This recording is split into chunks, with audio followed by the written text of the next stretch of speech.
Welcome to Music Crush, a new music podcast hosted by the Flute New Music Consortium. I'm Nicole Reiner. And I'm Elizabeth Robinson. And announcing FNMC Presents, an album of previous commissions and competition winners performed by members of the Flute New Music Consortium. Repertoire includes works by Sean O'Pebolo, Joseph Hallman, Becca Sims, Cherie Slider, and others. Purchase a copy today. All proceeds go directly to FNMC. Flute New Music Consortium, Inc. is a 501c3 nonprofit organization. Your contributions are tax deductible to the extent allowed by the law. Visit www.flutenewmusicconsortium.com for details. Praised for singing with passion and emotional depth by the Richmond Times-Dispatch, soprano Jennifer Piazza-Pick has performed with the National Theater Mannheim, Germany, as well as with U.S. military bands in Belarus, Latvia, and Lithuania. In the U.S., she has performed with Opera Piccoloa of San Antonio, the Princeton Festival, Ithaca Opera, Long Beach Opera, Cincinnati Opera, the Princeton Opera Festival, the Charlottesville Symphony, and at Carnegie Hall. She has also given the premieres of numerous contemporary works by such composers as Eric Whitacre, Jennifer Stevenson, and a friend of this podcast, Cherie Slider. She regularly performs vocal chamber music and co-founded the chamber ensemble Whistling Hens, a soprano clarinet duo which champions music by women composers. Their first album, Reacting to the Landscape, was released in October 2022. It features the works of 7 living American women composers. Jennifer is currently Assistant Professor of Music and Voice at Queen's University of Charlotte, and we met her at the 2023 Music by Women Festival, where she performed Juliana Hall's Sentiment and gave a workshop entitled Repertoire by Women Composers for Early and Intermediate Stage Singers with her colleague, Dr. Terry Bickham of UNC Greensboro. Jennifer, welcome to Music Crush. Thank you so much for joining us today. Thank you for having me. I'm always curious about people's origin stories because even today, I think even college students today may or may not have a mentor that leads them to new music. But I think certainly in the case of our generation, many of us didn't have the chance to study new music seriously as college students. Have you always been interested in contemporary art music? Did you have a mentor as a student, or did you come to it in some other way? I had absolutely no interest in contemporary music at all. I didn't take voice lessons in high school. I was a flute player. Oh, you were? Oh my God, we didn't know that. You're ready for a quiz? No. I took private flute lessons actually, and I was in all-state band and marching band, but I was also in choir and all-state choirs and those things. And I ended up getting a really big scholarship to be a singer. And so in fact, the very first faculty recital I went to from our voice faculty at my undergraduate, which is Ithaca College, was the woman who specialized in like contemporary atonal music. And so that was the first thing I heard. And all I knew was musical theater and choral pieces in the singing world. And I was like, what is this? I hate this. This isn't music. I'm never doing this. So for a long time, I just thought, oh, this is just the weird atonal stuff. And after a little bit, I actually realized that I could sing some of that weird atonal stuff. And I really loved the challenge of it, but not always the music. And then in 2011, when my husband and I moved to San Antonio after living several years abroad, I met Ruth Friedberg, and she was one of the 2 authors of American Art Song and American Poetry. And she really got me into American song. And it was because of her and this influence of American song that sort of connected me to some of the local composers. And they had a spring concert every year, and I sang some of their music, and I was like, oh, this is really fun. And it's not always atonal, but when it is, it can be pretty cool. And I was like, I like premiering new works. This is very fun. And then I started to, look at my ideas, my formative ideas on contemporary music, and thought, oh, I have a lot of misconceptions. So that's amazing. Yeah. So what do you particularly like about giving premieres? I think it's exhilarating to perform something for an audience for the first time. I love to find out the reactions. And I love learning something where there's no recording, there's nothing. I just have to create. I have to listen to it and learn it myself, and I have to create the character myself, and there's nobody else telling me who this character is or what the interpretation traditionally is. It's just my creative juice flowing through that character, and I love the musical challenge of learning something that nobody else has learned yet. I am really interested in your organization, the Whistling Hens. And for any of our listeners who maybe haven't already spent a ridiculous amount of time on the Whistling Hens website, there's a really great origin story about the name that I would love for you to tell us. But after you do that, could you tell us a little bit about how the organization came to be? So Whistling Hens is a soprano clarinet duo currently that performs only music by women composers. Actually, I'll get to the name in my origin story here because I think it follows in. So Natalie Groom is the clarinetist, and we were both doing our doctorates at the University of Maryland. And like the first class you have to take, is the bibliography class. And my master's degree was well before my doctorate. I finished my master's degree. I lived in Germany and sang there and went, all these other places, had been teaching and singing for many years, went back for my doctorate. And Natalie has done her music degrees and had also done an MBA, and that was coming back to school to do her doctorate in clarinet. And so we're taking this bibliography class, and we really very quickly realized, oh, we have a lot in common. And one of those was a budding interest in women composers. But as a soprano clarinet duo, all we knew was Schubert's Shepherd on the Rock. So we're like, well, we might do this thing one day. We'll see. And so first we just sort of started out with soprano clarinet and piano with women composers. So we found Margaret Garwood's 6 Japanese songs and Barbara Harbach's Pioneer Women from Skagway to White Mountain. And after that, we loved our pianist, we loved working together, but we really wanted something with some duo rep, but we weren't sure if it was going to be possible. And I happened to be reading a biography of Nadia Boulanger. And I found this quote by a music critic of her sister, Lily. It was in the New York Times in 1918. And the male music critic said, "Women composers are at best whistling hens." Ugh. Exactly. And so I put the book down immediately and called Natalie, not even text, but old school call, because I had to hear her voice when I told her this. It was just like, I found our name. We're going to be whistling hens. So we were like, okay, I guess we're really doing this now because we have a name. But, finding duo rep was really tricky for just soprano and clarinet. And then let's narrow it down to only women composers. So we actually started out with several transcriptions of works, and then we branched our way into commissioning.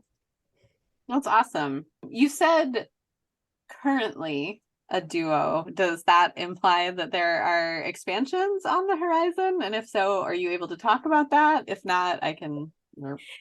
Well, it's been something we've always floated. That this was not something that we just wanted to keep to ourselves. Sure. But then the pandemic happened. Oh, sure. And we both are in different places at the moment, and we were just like, okay, maybe right now this isn't something we can expand. We'll just, keep working with ourselves. But it has been something that we've always thought that, hey, this would be a great thing to bring in other performers, not just the two of us. That's awesome. So you kind of set me up for our next question, but I had to ask the expansion question first. Do you guys have a system for identifying the composers that the Whistling Hens want to work with? How do you find the right collaborators for your organization? There's not really a system. It's more like researching, listening to a lot of different composers and searching for repertoire that we like, and not limiting ourselves to looking for repertoire for just soprano and clarinet, but just listening to repertoire in general by different composers. And then attending, music conferences, especially women in music conferences like Music by Women, where we met. That's extremely helpful. Conferences like that let you hear the music, but often the composer herself is there. Oh, yeah.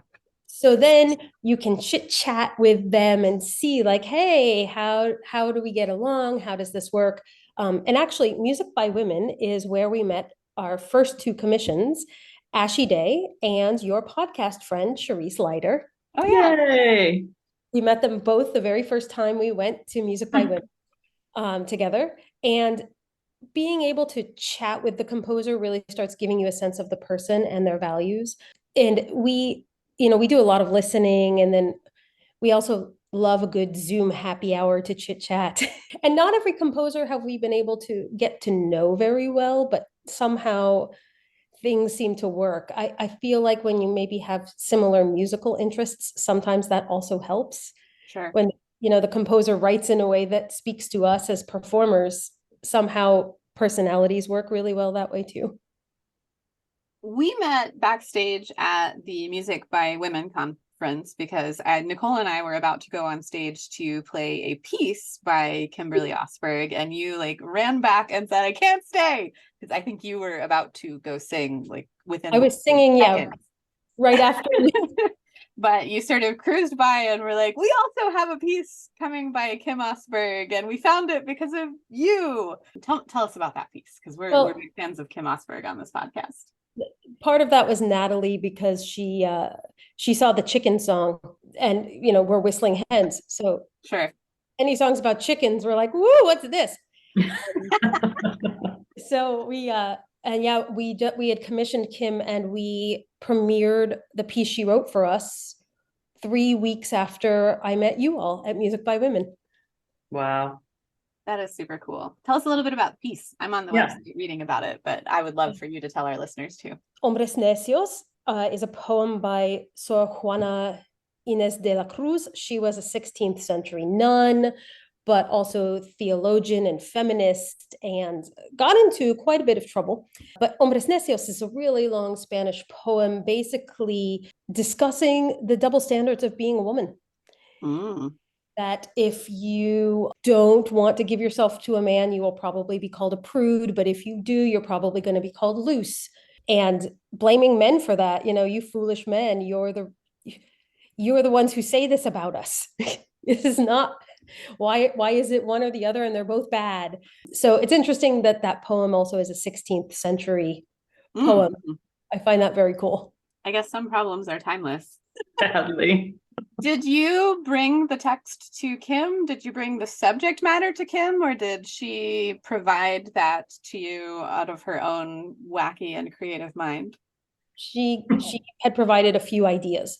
Okay. Okay. That's what we really sort of gravitated. There were a couple of things actually we really gravitated toward, but we felt like that was probably the right thing. I really love that subject matter, and I love that the three of you brought that into existence. It's really fun. From a performance perspective, as you've already mentioned, you have a very sturdy classic repertoire background as well. Do you have different approaches for prepping contemporary music versus the old-timey stuff, so to speak, or different approaches on stage with those kinds of prep? There are so many factors that go into the way one prepares music, right? And time period is one of them, and language, of course, for me is another, right? What language am I singing in? So if it's a language I'm not fluent in or not completely comfortable in singing in, then that takes me a little more time, and I like to start, but I always start with language no matter what, translating what I don't know, all of those things. But I think that's pretty typical of any singer. If I'm working on an operatic role or a really long work, I often start learning the piece from the end and work backward. And I love doing this because for two reasons. One, I find it immensely satisfying to be able to sing to the end. I just do. You're always like, look, I can get to the double bar. I'm so good. So I love, if it's long, I love to start at the end, because I also find that, you know the beginning pretty well, because once you start learning a piece, you start from the beginning. You may or may not be as engaged by the time you get to the end. So with something longer, I like to start at the end, and then I've really already spent the time there. And the other thing that I like about that for a longer piece is that as a soprano, I often have to sing things from memory. Mm-hmm. Right. So the end is memorized, and that's a Mhm. real comfort, that the end is memorized. Another factor I think that's really important for me, because I don't have perfect pitch, and I don't have an instrument where I can press the button and get the right note. So tonality or lack thereof is something really, a major factor in how I approach something. I know if something is not tonal, I'm going to need more time. Mm-hmm. And if I'm performing something with less tonality and I'm not working with a harmonic instrument, then I'm also going to need more time. Right. Because a harmonic instrument will provide me with a lot of support, right? Whereas when I do a lot of things with Natalie or with flute players or violinists or oboists, it's a duet. So I don't have a lot of ways to ground my sense of the key. So when it's not tonal, I mean, I got to just drill those pitches. And then I often will need to go to the piano and I play the other part while I sing mine, which is also quite tricky. In a lot of contemporary repertoire, too, sometimes you see some really large jumps, right?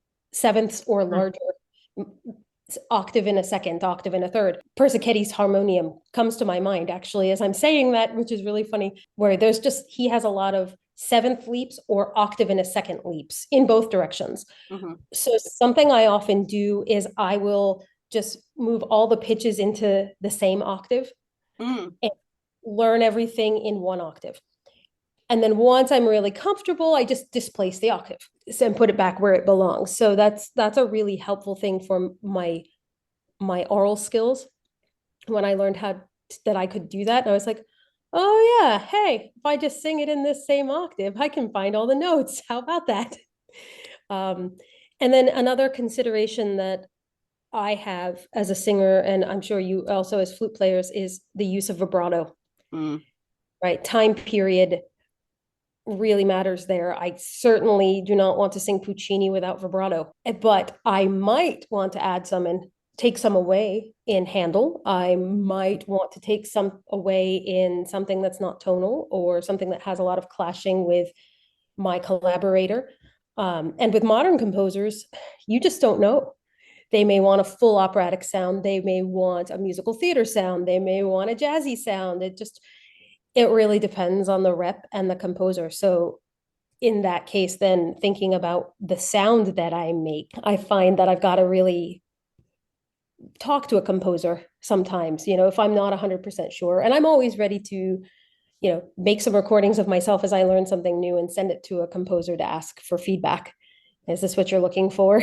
Approaching characters, I don't know. It doesn't matter what time period for me.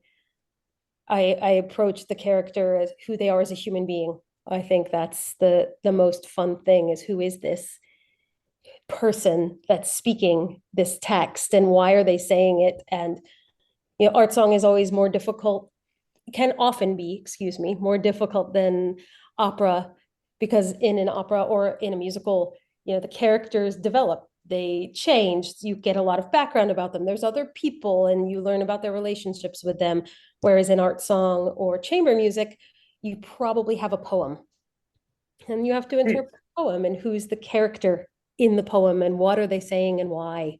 And so you have to provide those cues for yourself, which I find personally quite fun.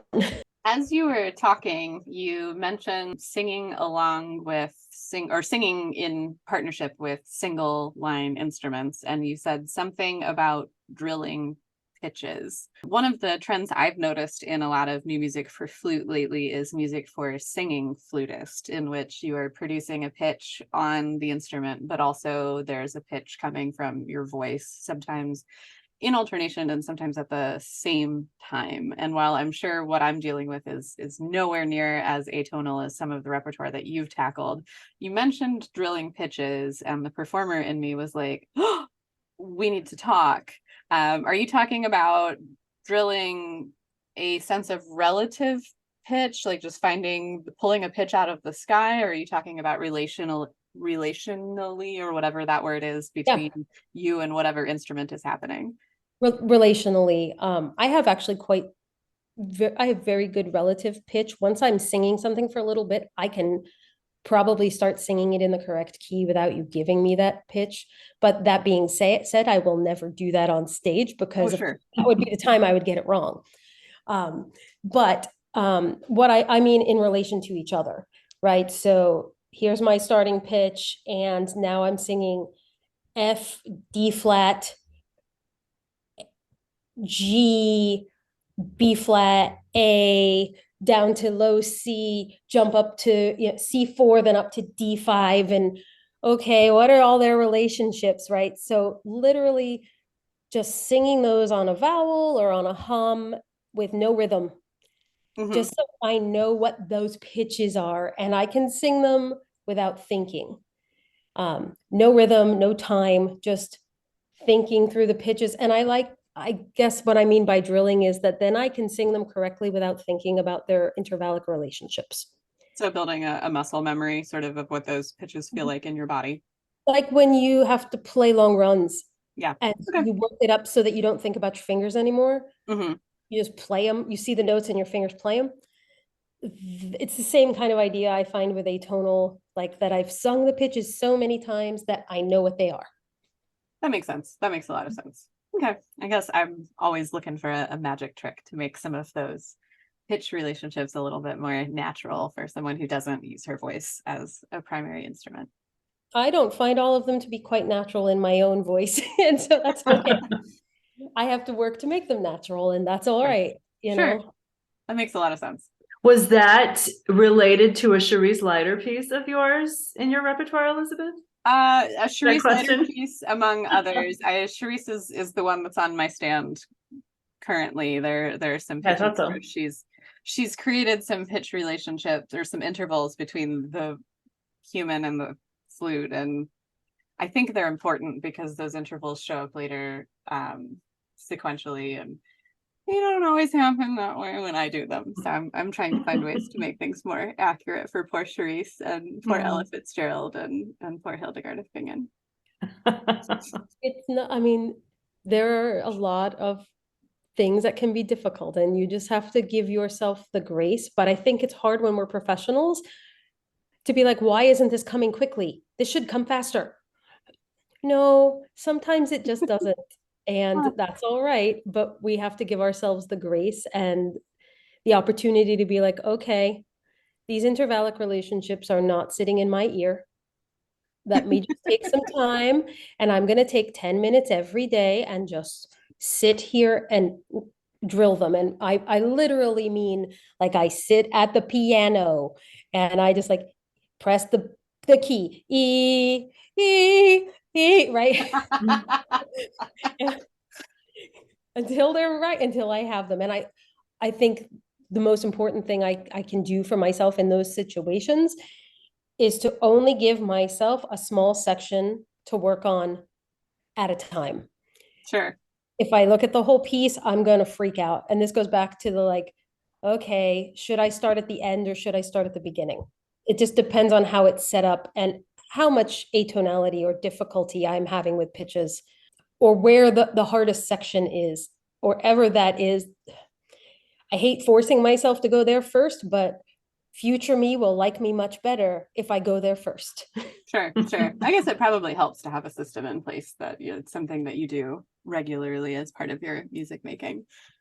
Well, I think also, though, don't we all as musicians develop what that system that works for us personally? We develop it over time.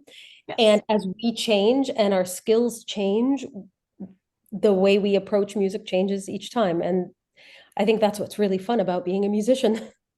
It's fun, I think, further along in the process. I hear myself in the practice room. I teach oral skills sometimes when I'm not being a flutist, and there's always that student who's like, "Why do I have to sing this? I could play it on my instrument and it'd be just fine." And for any current students who are listening, that was not an impression of any one of you specifically.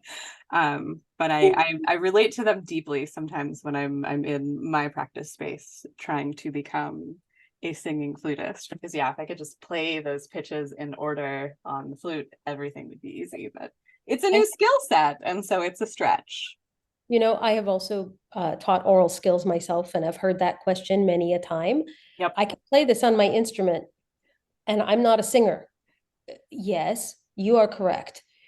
But there are going to be times where you are maybe an educator, you are a conductor, you are part of an ensemble, like a small ensemble, and you've got to be able to say, hey, this is sharp, or this is flat, or we're not in tune, or aren't we supposed to be in a major third together? I'm not sure we are. Mm-hmm. You have to be able to hear that, and the easiest way to teach your ears to hear it and replicate the sounds is to sing. It's I as a teacher, I definitely recognize the tie-in between producing the sound and being able to audiate the sound. But it's really frustrating as an instrumentalist, I am sure, that you just like, wait, I just want to press the buttons and it'll be fine. I love that every time both of us are talking about pressing the buttons, there are very dramatic hand and arm gestures that are happening. That's really delightful. Yeah, I'm worried about your hand technique, both of you, actually. You're gonna get carpal tunnel doing that, but Yeah, sorry. Oh, wait. You two have really gone down the isolationist wormhole that is practice, with some really great advice. But I'm interested in the wide variety of collaborations that you engage in as well, Jennifer. I mean, not only as a performer, but as a teacher. When we were at the Music by Women Festival with you, you sang several times, but you also gave a presentation with another colleague about incorporating women's music into teaching, repertoire. So you obviously seem like you find collaborations with others rewarding. Do you experience any challenges in those collaborations? You mentioned that your clarinetist lives in a different place. Does that make things trickier? I imagine it does. Or, how do you overcome the challenges that you experience? I mean, there are lots of challenges one faces in collaboration, and the more people involved in a collaboration, the more chance for challenges. And especially if it's a group thing and there's not a specific person or persons in charge.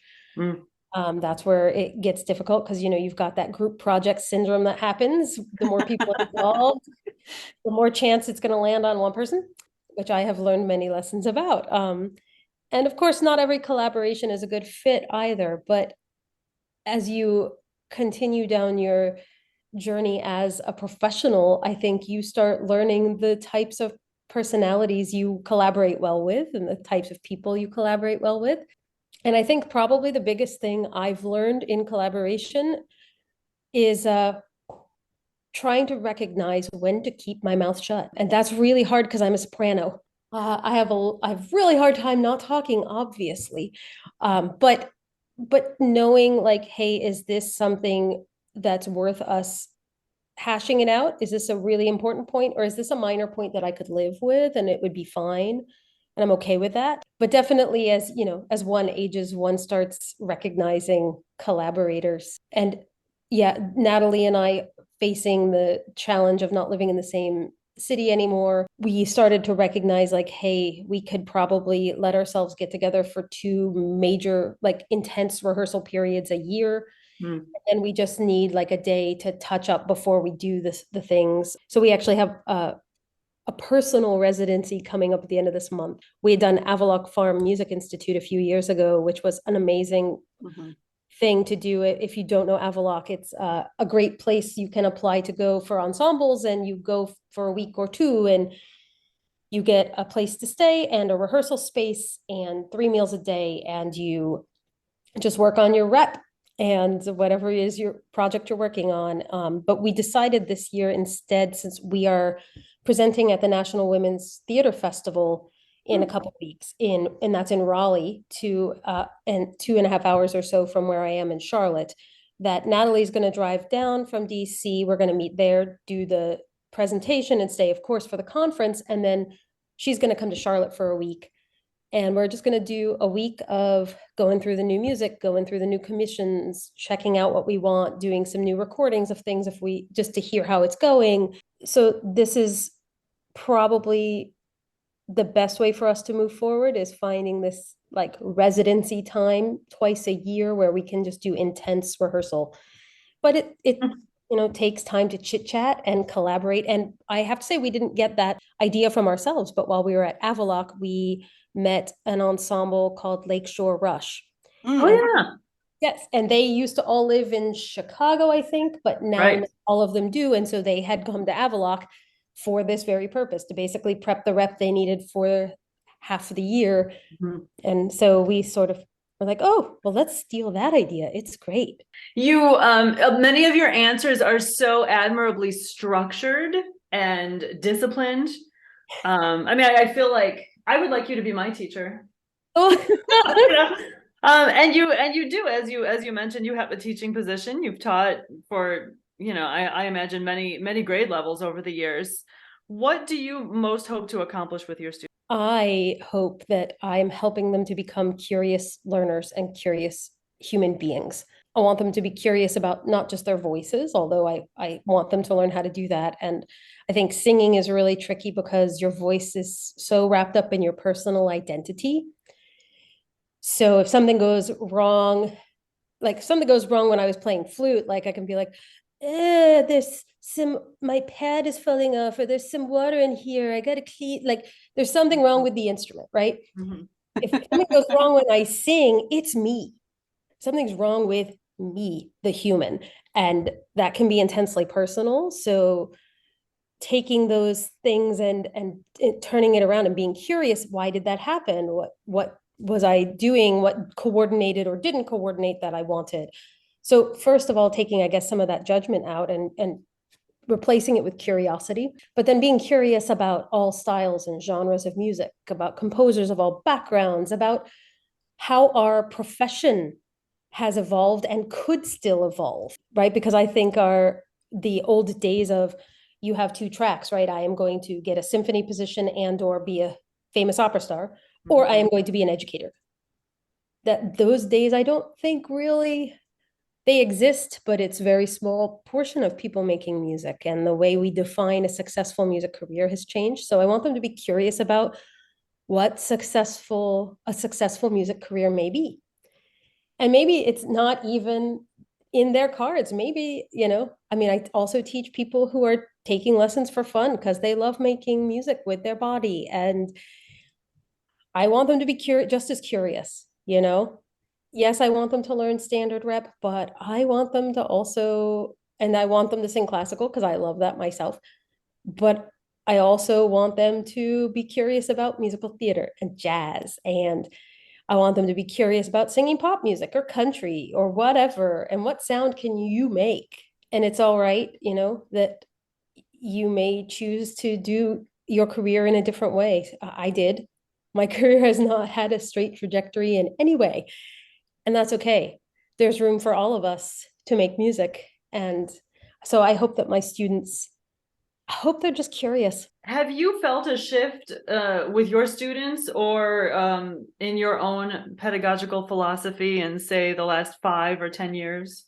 My own pedagogical philosophy obviously has constantly changed, but I think the pandemic sort of forced us to look at, why do we make music, right? What are we missing without it right now? And what is really important in this music making? Maybe taking some of the onus off of, again, that straight shot path and saying, what is it that I want to say as an artist? What is it that I want to do as an artist? And look, there are so many more tools to use than we thought. There are so many more ways to connect than we thought. How can we use that? How can we make change? So what advice would you give to your younger self? Shockingly, after all the things I just said, you're going to be so surprised to hear me say, it's okay not to follow the usual path.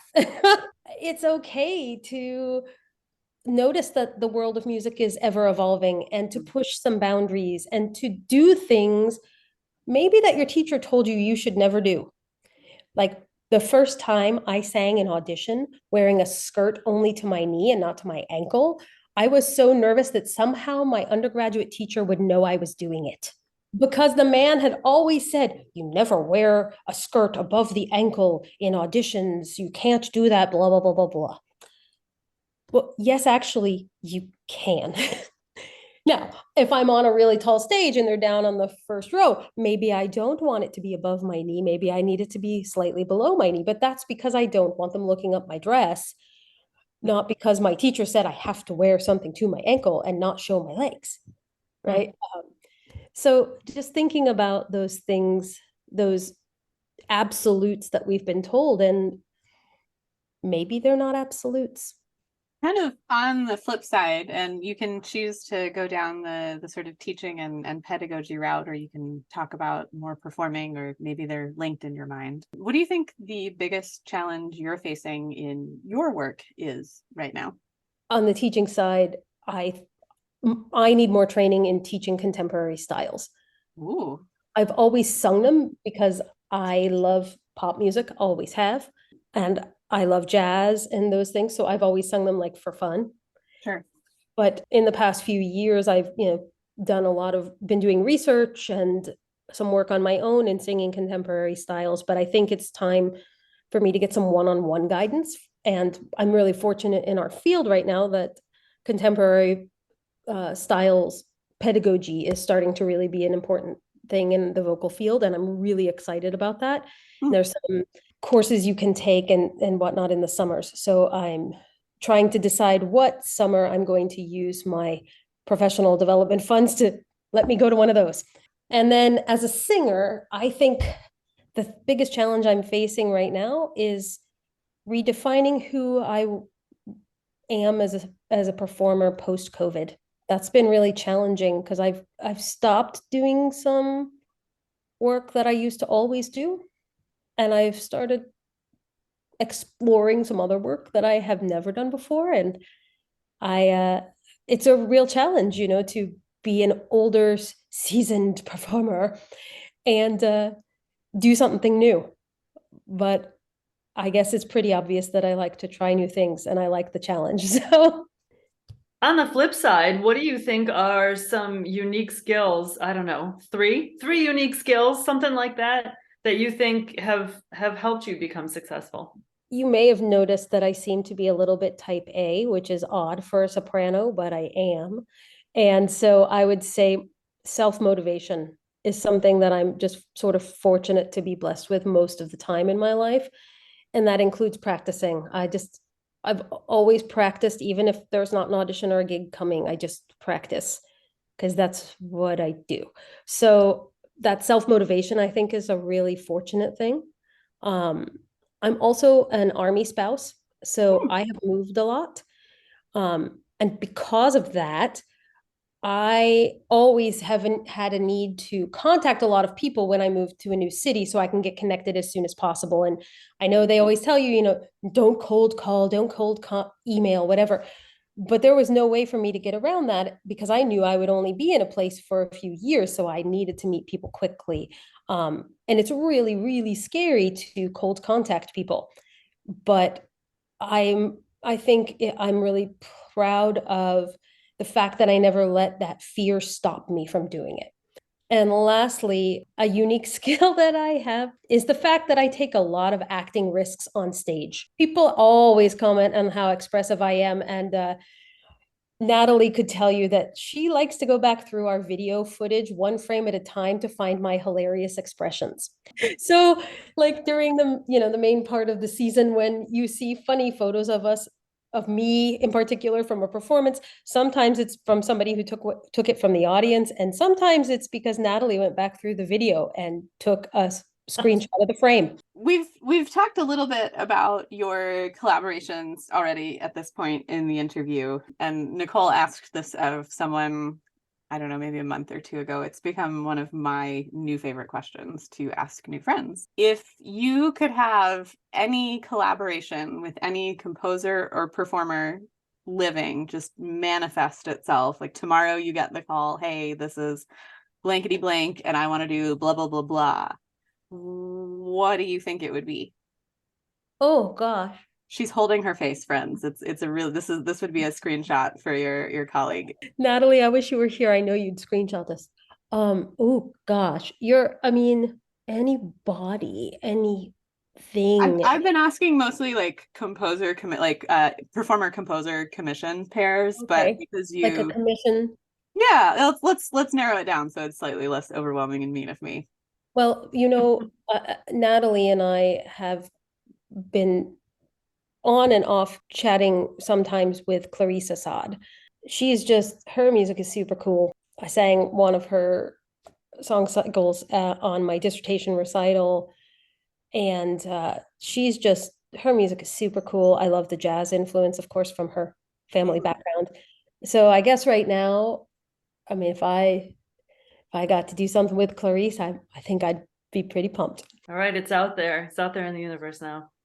Yay. Jennifer, our favorite closing question. What are 3 things you're listening to right now? Yeah, this is like so hard because I listen. I don't do a ton of listening, I'll be quite honest, because when I make so much music, sometimes I just need silence. When you spend the whole day making music or listening to other people make music, sometimes you go home and you just want quiet. But now that the summer is sort of in full swing and I'm not making as much music, I'm doing more listening. First, I guess I'll start with classical singer Pretty Yende. She's a South African singer. So she did just sing for the coronation of King Charles, but I first heard her many years ago. She sang on a Richard Tucker gala on PBS back when I was living in Richmond. And I rewound that performance. I can't even tell you how many times I went and found it on YouTube, and I just kept rewinding because she was singing Bellini, and it sounded like a flute, except it was a human being. It was so unbelievable. So Pretty Yende, South African singer, but you can also hear what she did at the coronation. She's wearing the most amazing yellow dress. Dee Dee Bridgewater, jazz singer. Nice.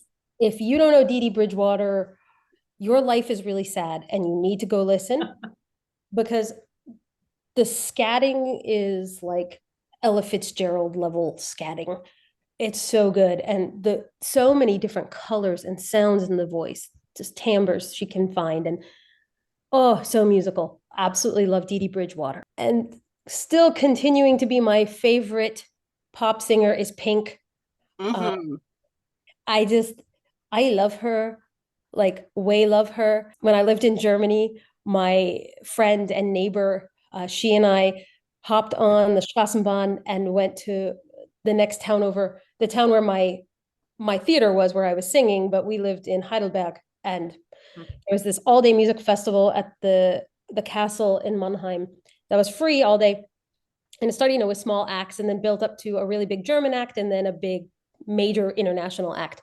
So the major German act was a group called Juli, it's July, that she and I both liked. And then Pink was at the end of the day. And that's the first time I saw her. And then I saw her in DC in 2019, I think, with my brother. And she's on tour again, and I love her. Free Pink. Man, I knew Germany was ahead of us in so many ways, but that's another level. It was amazing. The whole day was amazing. Wow. Well, these are great suggestions. I'll include them in the program notes. Jennifer, thank you so much for joining us. It's been an absolute pleasure getting to know you. Thank you both for this invitation. And I got to tell you, like, little high school flute player me is all pumped right now because I'm like on a flute player podcast and it's so cool. Very few people say that, but thank you. Thank you for joining us for another episode of Music Crush. You can subscribe wherever you get your podcasts. You can also support the podcast, read show notes, and learn more about FNMC by visiting www.flutenewmusicconsortium.com.